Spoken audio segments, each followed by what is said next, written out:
gon' show love, get your shine on. Candy fresh, candy fresh, candy fresh, get your shine on, get your shine on. Candy fresh, candy fresh, candy fresh, get your shine on, get your shine on. It's that candy fresh, got the new now next. If you a dope artist in the city, come on and get your shine on, get your shine on. Candy fresh gon' show love, get your shine on. It's that candy fresh, got the new now next. If you a dope artist in the city, come on and get your shine on, get your shine on. Candy fresh gon' show love, get your shine on. Candy fresh, candy fresh, candy fresh, get your shine on. It's that candy fresh, got the new now next. If you a dope artist in the city, come on and get your shine on, get your shine on. Candy fresh gon' show love, get your shine on. It's that candy fresh, got the new now next. If you a dope artist in the city, come on and get your shine on, get your shine on. Candy fresh gon' show love, get your shine on. Candy fresh, candy fresh, candy fresh, get your shine on, get your shine on. Candy fresh.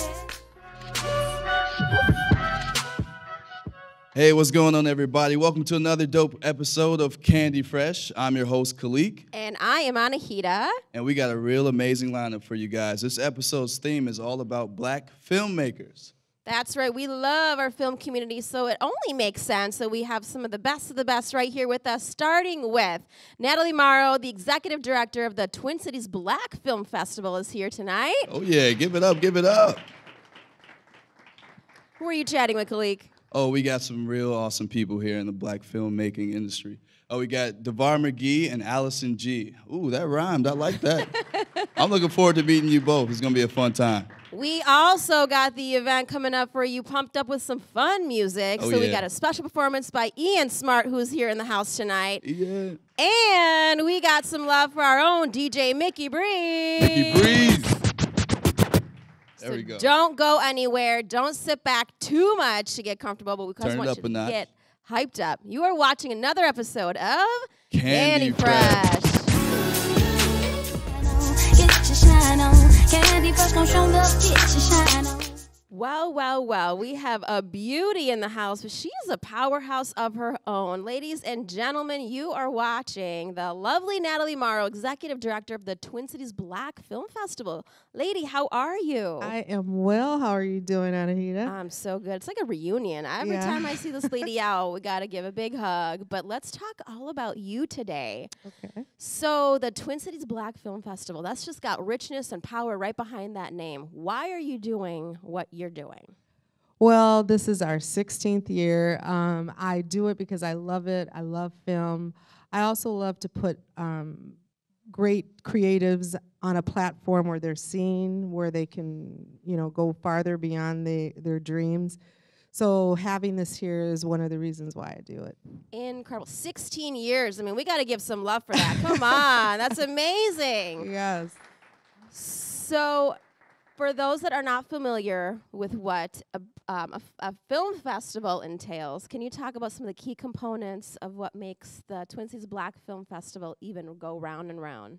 So with that, having a festival for 4 days, it almost takes a year to prepare. We look for the best of the best, so we encourage, obviously filmmakers from Minnesota to submit, but we also have submissions from across the world, actually. So it's once we have our films, we have to watch all of them, and we have a team that does that, and then we pick from that. And I'm usually like the last say on which films, because I want it to be the best, really. And then also that it has some kind of a theme or something they can take from it. And then with that, it's a networking event. It's trying to also incorporate the celebrities and mainstream actors and filmmakers. Celebrities. There have been some fun names coming to town. I see all the things you're doing and people you're bringing here. So that's a tough job, watching movies. That job must be terrible, right? Someone has to do it. What are some of the genres that you guys incorporate into the festival? So anything, we have, sometimes we do like where we showcase women filmmakers. This year, we've had the most Black male filmmakers ever. In 16 years, we have 6 from Minnesota. Wow. And so super, super excited about that because it's more and more each year, so it's growing. We have some that are repeats, like DeVar McGee is actually one. And his film, his short, The Suspect, it actually won Best Short. I think that was last year or 2 years ago for DeVar. So he's back again this year. So I'm super excited. We have a couple other ones. James Curry, a repeat. So we do like the repeats, but we do like all the new ones that we have as well. I love that because it takes a lot to create a film, short or feature full length, and to give a platform available to someone to just showcase their work and then give accolades and awards. That goes a long way. So someone's got to give you some awards for doing this. Let's talk about the dates. How can people get a hold of you guys to learn more, and when does it run, and where is this? So the fun thing is it's in a couple weeks, October 11th through the 14th. We will be right here for Saturday and Sunday at SPNN. So we want to give a big shout out to Bianca for helping us set that up. All right. The other dates, we are waiting for one of our mainstream films for our opening night. And then you can find it on our website, www.tcbff.org. And then you can also find us on social media. You can leave a message, or they can contact me as well. All right, so 4 days. How many films do you guys have coming up here in the 16th year? So on the 16th year, we have, I think it's 46, 47 that we will show within a 4-day period. So when you're not watching movies for a job, and I know you have multiple hats, I'm not going to discredit all your hard work. What does Natalie like to do? Natalie likes to travel. I do like, I'm just looking for a few different things that I want to do with my dreams. One of them is to build a theater here, a movie theater. So a lot of times I'm still just working for the dreams I'm trying to achieve.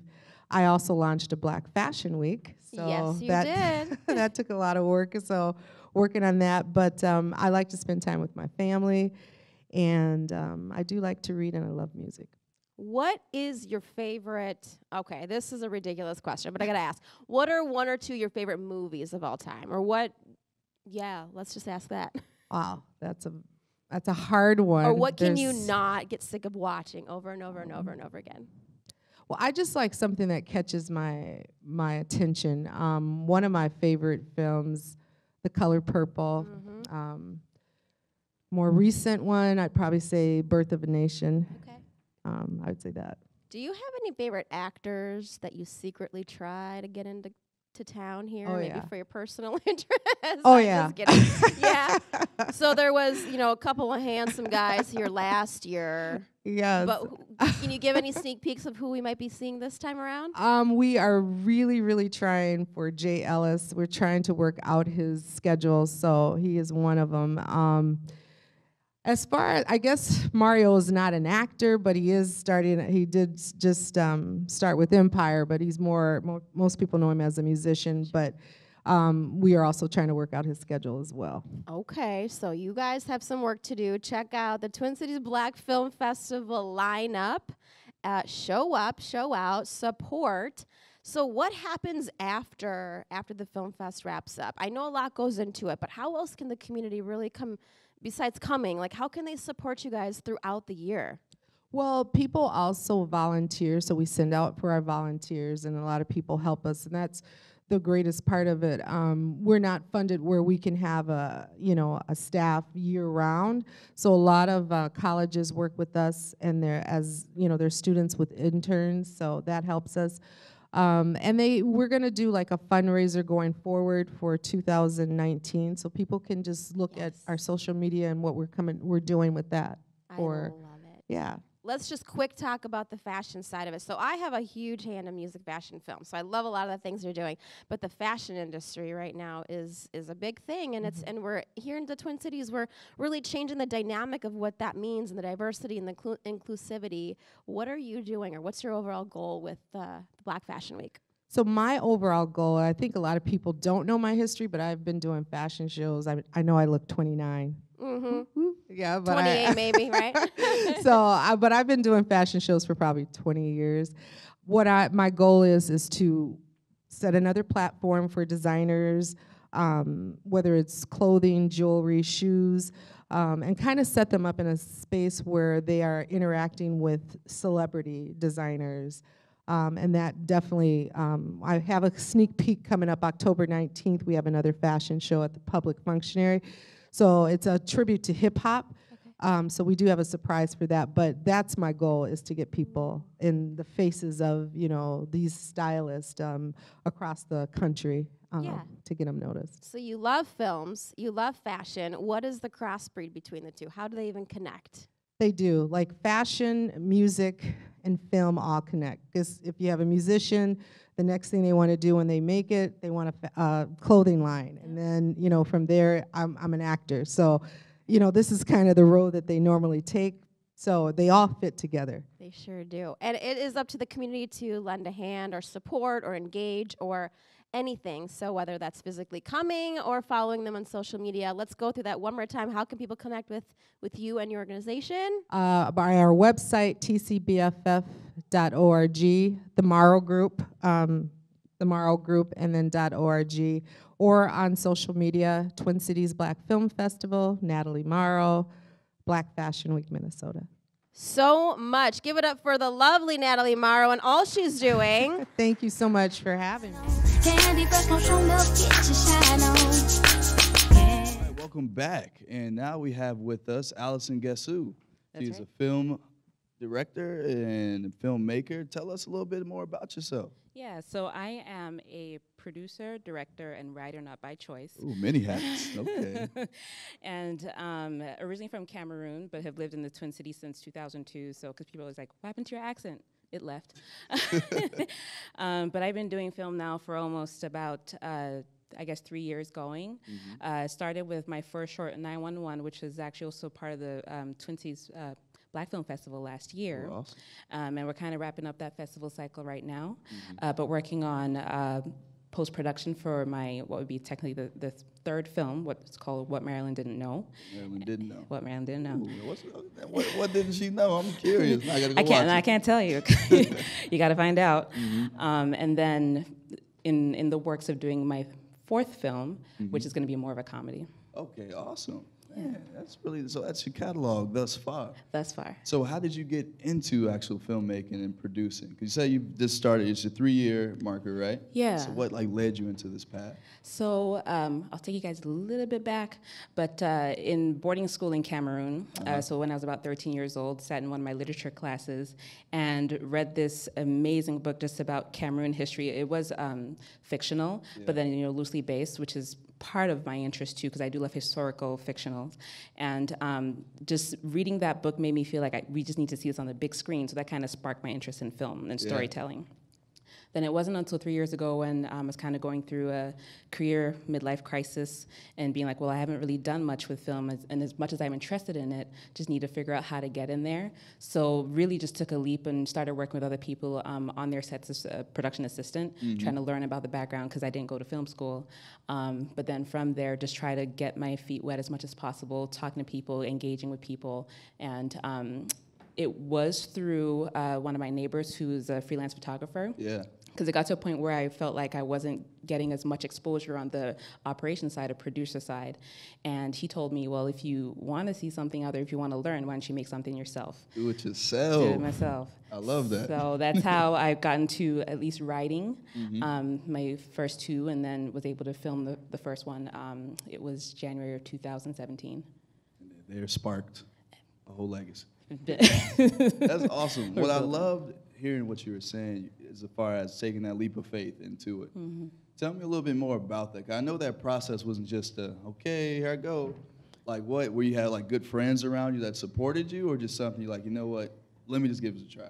No, that's a really good question. It's a little bit of both. So my husband was super supportive of me taking that leap because, you know, if you have somebody who can help you have a backbone as well, you know, it just need a little bit of push of courage. Exactly. Y'all need that person to lean on.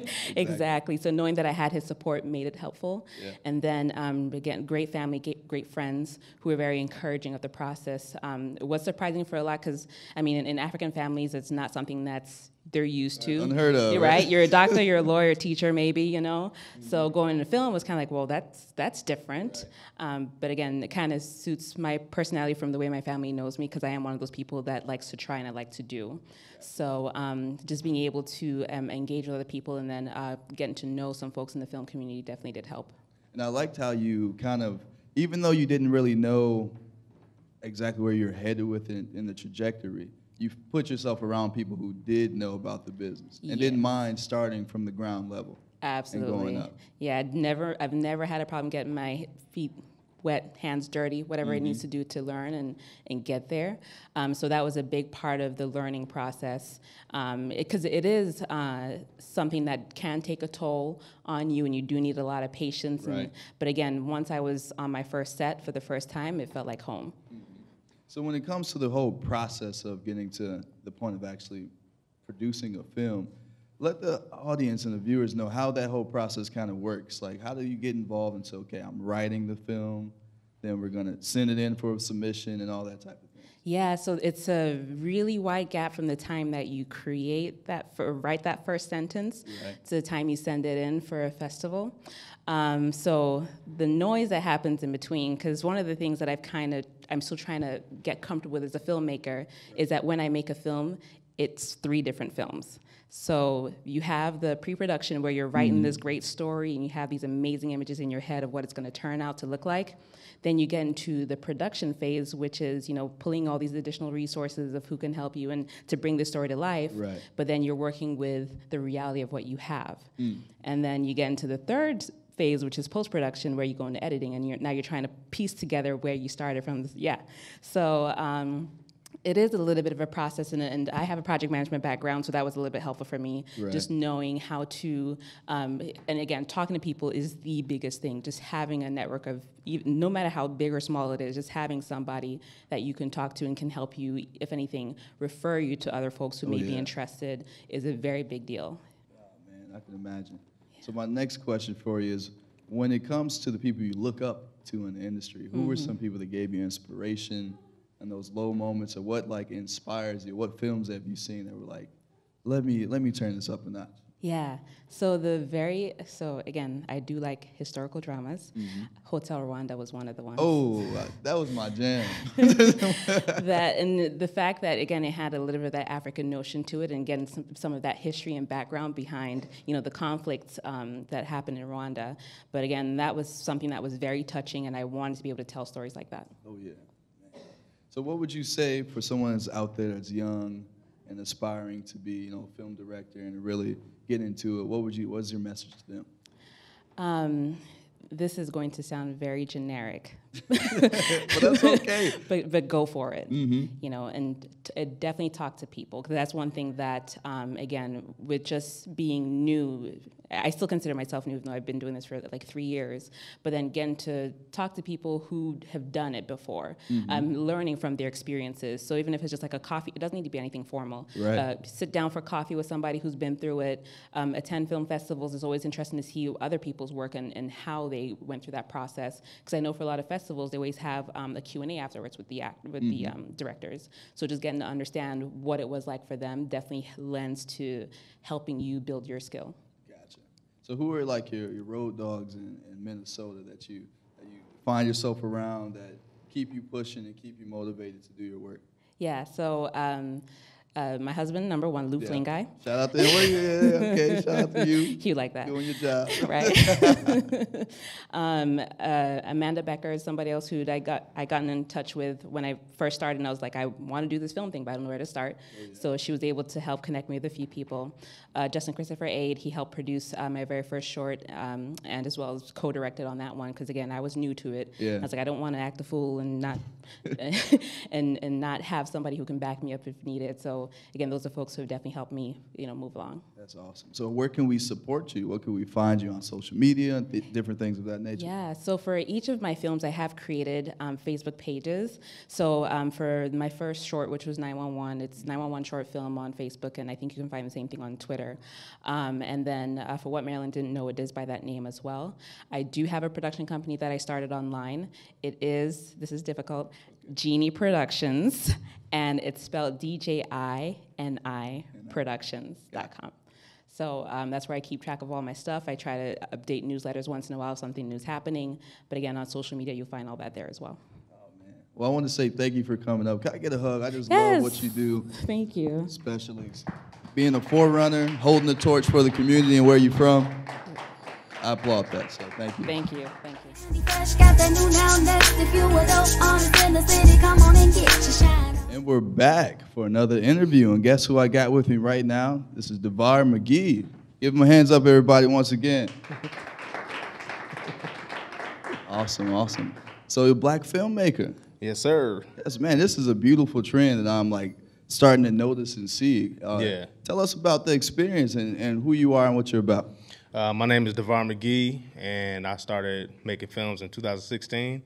Started writing in 2013, and ever since then, I'm gonna just keep going with it. And yeah, that's where I'm at right now. Hey, that's awesome, man. Yeah. So what sparked that journey for you? What sparked the journey for me was acting. I started acting in high school. I was about 16 years old, was in a couple plays, did a couple movies, and I decided to start writing my own movies that I wanted to see on TV. And what helped me start that, I had an idea, and I went to my cousin LaTuana, and I kept telling her, like, man, I got this story I want to write. And she was like, just start. And ever since then, I wrote like 10 films. And in that process of writing films, I was trying to sell them. And I reached out to a couple people who did some movies, my friend Alana, my guy James Griffin. They've been in some movies, and I was like, man, you guys know anybody who buys scripts? And they're like, man, you'd be better off shooting them yourself. So ever since then, 2016, I shot my first film and did about 4 other projects after that. And yeah, I'm gonna just keep it going after that. There we go, Yeah. keep the ball rolling. Yeah. You know, I noticed that you mentioned, you know, as far as I hear a lot of instinct of just doing it. Mm-hmm. How powerful is that? And like explain to people, like, because I know most people are like, hesitation and they're apprehensive to try something new. But Yeah. how was that in your experience? Man, it takes a lot of faith just to step out on your dream and know that you're going to be successful in it. And even if you're not, just keep trying, because failure, I look at failure as another success. It's just another step. So there's been times when I didn't succeed in places I didn't, but I learned from them and just keep going, keep grinding. So the biggest thing for me with that was faith. Oh, yeah. Yeah. Got to live by it. Oh, Faith yeah. without works is dead. It's dead. Exactly. Yes. I like that. Yes. So tell us about your success. You won an award, right? Yes, I did. The short film that I shot with a couple other filmmakers, Brian Few and Dennis Harmon, we shot a film called Suspect, and that won the best short film in the Twin Cities Black Film Festival. And we also won an award with the Best Shorts competition. They do a quarterly festival, and we won the Best Film of Merit for that Back festival as to well. back. Yeah. Okay. I 2 see in the you. same year. Yeah. Man. So what, I remember you said more or less like showing imagery of what you want to see Yeah. and like showing that truth of the matter and giving that other perspective. Yes. How important is that to you? It's really important. One of my goals with film is to bring entertainment along with awareness. So if I'm gonna make you laugh, I'm gonna bring awareness with it. If I'm gonna make you cry, I'm gonna bring some kind of awareness with it. And that's my big thing, is just to try to shift the paradigm for what we have going on right now. Absolutely. Paint something that is realistic, at the same time can help people in any way, shape, or form. So, Dope. yeah. So when it comes to who you look up to in the industry, now I know myself, I've been looking at Denzel, you know. I was actually named after the man, it's my middle name. Okay. You know. Okay. But what do you think? Who do you look up to? Man, so one of my favorite directors is Antoine Fuqua. He did Training Day, he did Equalizer, a couple of them big movies like that. I grew up on John Singleton movies, so those are definitely some of my favorites. What I like about Antoine Fuqua and his movies, they're really never the same.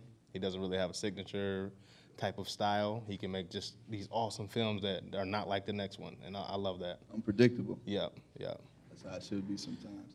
So when it comes to your who and what, like, creates inspiration for your films? Like, do you just see something? Do you read about it? Or it's just like, is this in you, the stories that you've always had that you're like, let me expand on this thought? I always joke with my wife, man, I just got a big head, man. So I got all these stories. You know, that joke, I don't have dreams, I got movies. So I just got all these movies up in here and I just start writing. But just what goes on in the world, man. I kind of just take pieces of that and I just start writing a lot of different stories, and really kind of the story will have to sit with me for a couple of days and Right. just comes out on paper fluently, and that's usually how it goes.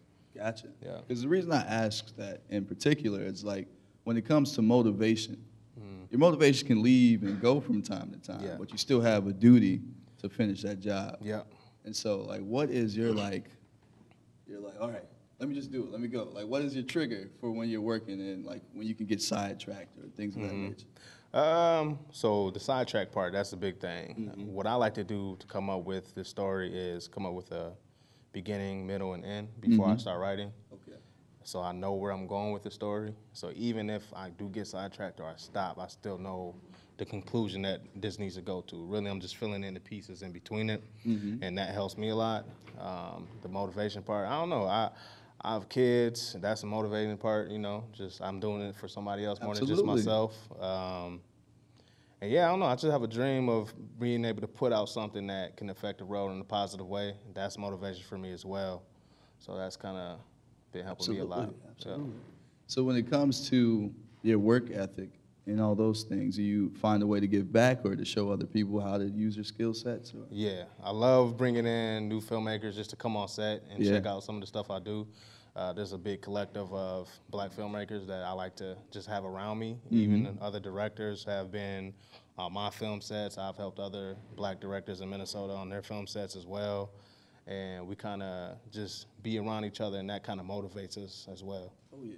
So when it comes to that, how is the exposure? Because I know we're in the age of technology, so you got so many ways to push things out. Yeah. And there are so many other people that got films coming too, so how do you get yours to rise to the top? You got to kind of make something great and just push it and be around other great people. There's always the festival route that people got to go, and after that, do all you can. Hopefully you can get some more exposure. Right now, like you just said, social media, there's those platforms, there's YouTube, Facebook, and you kind of go that way as well. Yeah, so that's kind of what we did with Suspect. We shot it last year in June. In June of 2018, we made sure we pushed it out on the anniversary of when we shot it. So Okay, awesome. yeah. Because I'm always trying to figure out what is some people have weird antics to how they get their stuff to be seen, or you got some real interesting ways. It's a lot of grinding, man. You got to kind of just push it. You know, somebody follows you or you follow somebody famous on Twitter.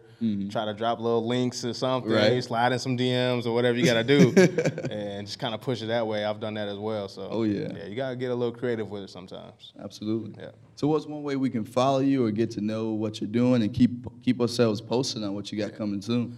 You can follow me at VAR McGee on Facebook and Instagram.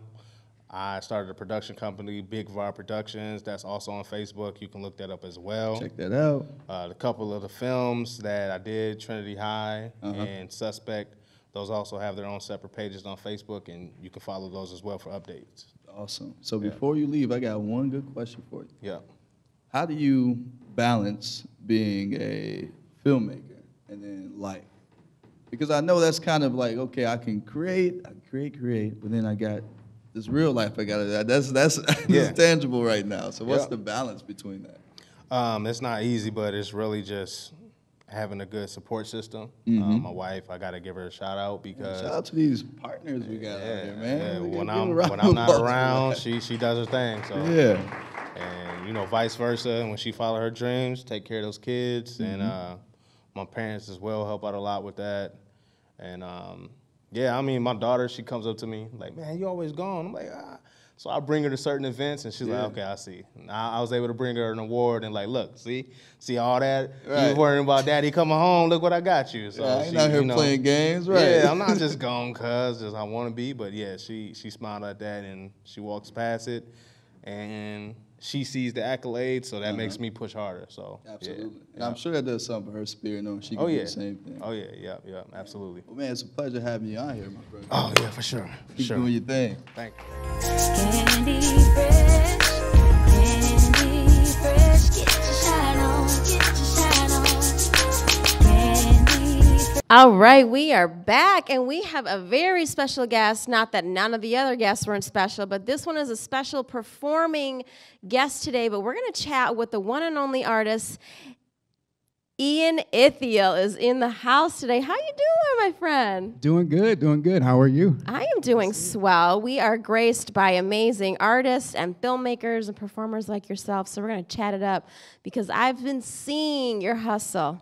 I know this guy from our church service, so I see his heart and soul is in all that he does, and it's not always easy. So I'm going to ask you some great questions. I think they're great. So let's just talk a little bit about what inspires you to even do music, right? We got the filmmakers that are inspired by certain things. We got fashion designers that are inspired by different things. But what about you and music? So the thing I like about music is it's a universal language. Everyone in some way has a way to connect to music. And when you listen to music, it brings up certain memories from the past, certain excitements, certain emotions. And I just love the way that music is able to break through so many different barriers in the world, be it race, be it sexuality, be it just between man and woman, just anything that's going on in the world. I love the way that music is able to break through some of those barriers and bring us all together.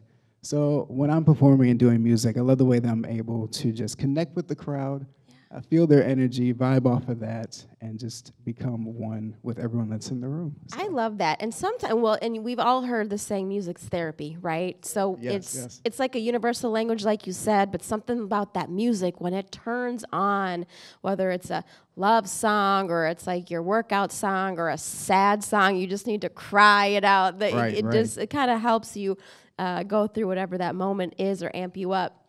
What kind of music inspires your music, or what really leads you into creating what you're doing? Definitely for me, R&B, pop music does, and gospel music. Specifically leaning on the gospel side. And like you said, there's a church that I go to called Overcomers Victory Church in St. Paul. And I've been performing on their praise team over there for about, I want to say 8 to 9 years now. And you are so magical, I just have to say. Thank you. Yeah. Thank you. But no, R&B is definitely one of my influences, and pop music, and again, gospel music. So, and being on the gospel side, just the faith aspect, just being able to tell yourself that you can get through any certain situation in life is kind of the thing that drives me and keeps me pushing throughout my musical career. So right on. And we're going to get a little sneak peek of your vocals here a little bit later. So don't go anywhere, you guys. Let's talk a little bit about the triumphs and the challenges, because let's just be real. We don't wake up and have like a million albums sold, right? I know you have a lot of ambitious goals. What's one of the things that you're working towards right now before we get into the nitty-gritty? Yeah, so one of the things I'm working on right now is my solo album called Scratch the Surface. Been working on it for a good, I want to say 5-6 years now. That's it? Yeah, 5-6 years. No big deal. Yeah, it 5-6 could go longer. years. It could go longer. Wow. But I'm super excited for the album, and through it, it's my first solo album, so I'm learning what works and what doesn't, connections to make, certain connections that doesn't work, and just really going through the process and learning what it takes to be able to put out your own project and to be able to fund it yourself and really put your heart and soul into a project that you're looking to bring across to everybody. Man, funding a project yourself, who would have thought that as an indie artist, this is the stuff we got to do, right? We don't wake up with $1 million in our account either. That's true. So we got to support our locals for that reason. What has been, I'm going to ask you, hope you can be a little candid here. What has been one of the most challenging parts of being an indie artist and creating your own, scratching the surface, so to speak? See what I did there? Yeah, so what's one of the biggest obstacles or challenges that you've faced in this whole journey so far? I think the biggest thing that I've faced so far is I want to call it the back and forth. There's been a couple of times throughout this progress while I've been trying to get the album together that I've had moments where I doubted myself, moments where maybe the funds weren't there, moments where people just weren't hitting me up, connections weren't working and things like that. And I think during those times when you're trying to push something that you really love and trying to push a project that you really believe in and are backing, I think it's important to remember just to keep going. I have another single called Just Do It, featuring your husband. Hey, and it's kind of my driving song that just reminds me to keep going, keep pushing, Right. believing in yourself, believing in God, and believing that you will make it through. And whatever your dreams are, you'll get there. I just got goosebumps. I mean, just do it.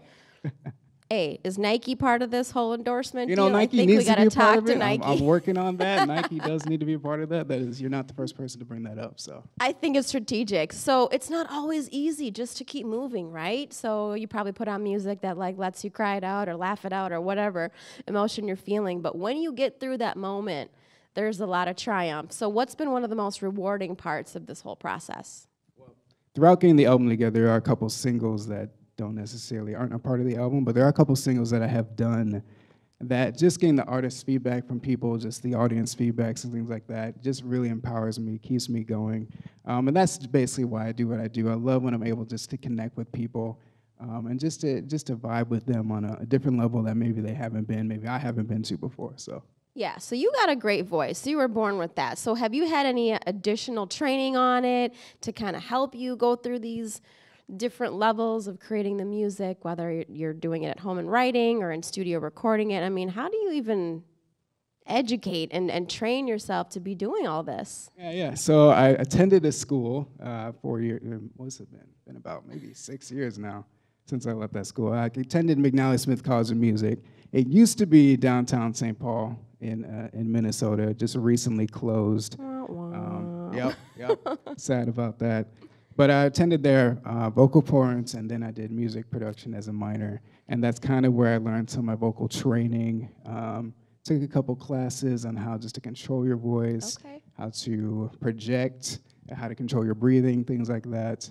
And then also did a couple of the technical things with the minor in music production. So breathing, that's kind of where I got my background from. That's amazing, because breathing alone when you're singing, you guys gotta breathe, right? Because that's hard work. Yeah, you can't sing if you don't breathe. So. My gosh. Okay, so you got a couple of songs. Are you're surprised with the 2 songs? Just one? One song. Just oh one song, man, yeah. just short and sweet today. Sweet today. Before we get into that, what is the biggest thing that you can ask from the community and how we can support you? What can we do to get Ian Ithiel up in this huge caliber with like the Nikes of the world?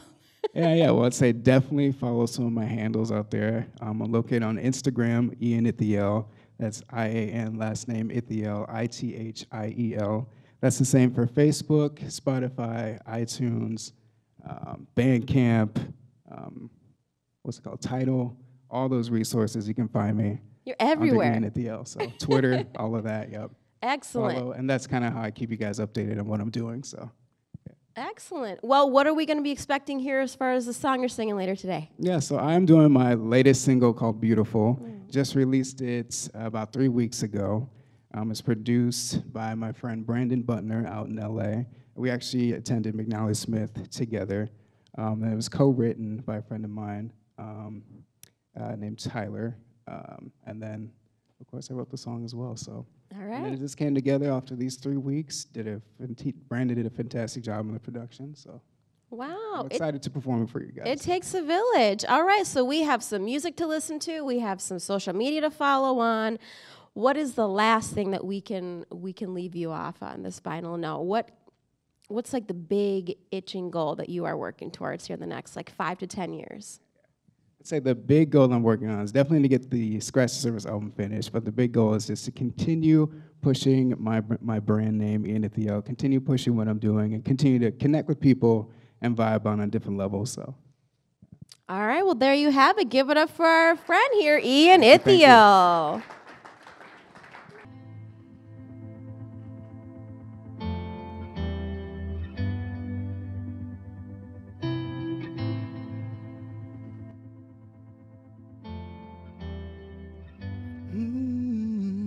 Let the colors go so grand and fall.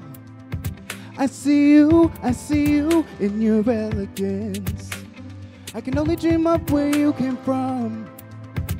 Your presence is out of this world. And I'm taken in by your beauty each time that you look at me. And I'm so done in, now you got me contemplating thoughts of you. They say that eyes are the windows into a soul. Open the blinds, baby, I'm looking in. No, don't wanna rush it, no. Don't wanna rush it, and I'm holding back, but you're pulling me close. Like the sunrise in morning, you're the start to my day. I can't wait to see you come past by my way. I just wanna hold you, can you feel my embrace? Love, love. You are beautiful, sugar and cream in my coffee. Without you, it don't taste right. And the thought of waking up to you each day, there's nothing that I enjoy more. And I'm taken in by your beauty each time that you look at me.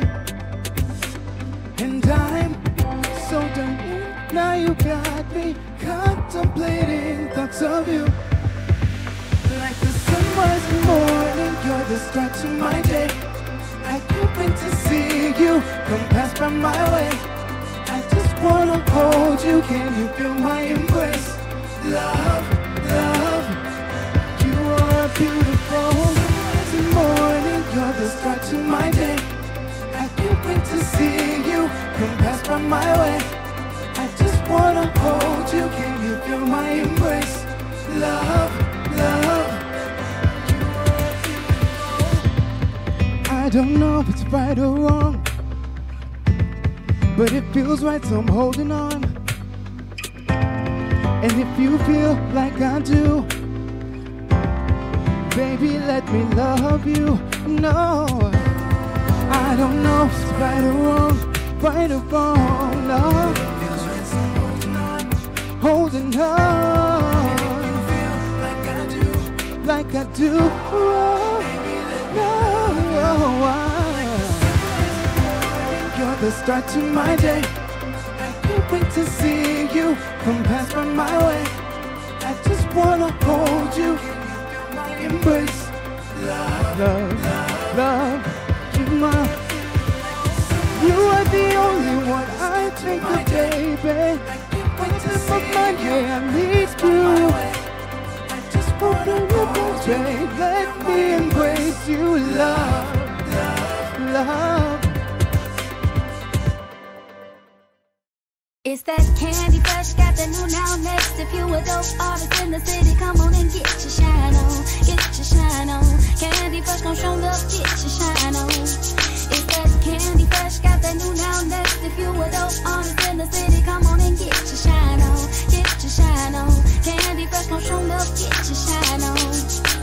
Candy Fresh, Candy Fresh, Candy Fresh, get your shine on, get your shine on. Candy Fresh. Well, that is a wrap for another incredible episode of Candy Fresh. My gosh, I think this roster was one of my favorite, only because I particularly love music, fashion, and film. Oh, yeah. So we got to give some love to our guest tonight, Natalie Morrow of the Twin Cities Black Film Festival. Woo! Oh, yeah. We also had two other great filmmakers and producers. We got Alison, Give it up for her as well. And McGee. Man, I loved you guys. Thank you for sharing your talents with us tonight. Incredible. And of course, we had the wonderfully talented musician Ian Ithiel was in the house today. Oh, yeah, Ian. With the vocals. And of course, we can't go far without our very own DJ Mickey Breeze. Mickey Breeze. Yes, sir. We have more Candy Fresh coming up in season 3, so don't go anywhere. You guys have been watching Candy Fresh. I'm your biggest fan, but I guess that's just not good. That Candy Fresh, got the new now next. If you a dope artist in the city, come on and get your shine on, get your shine on.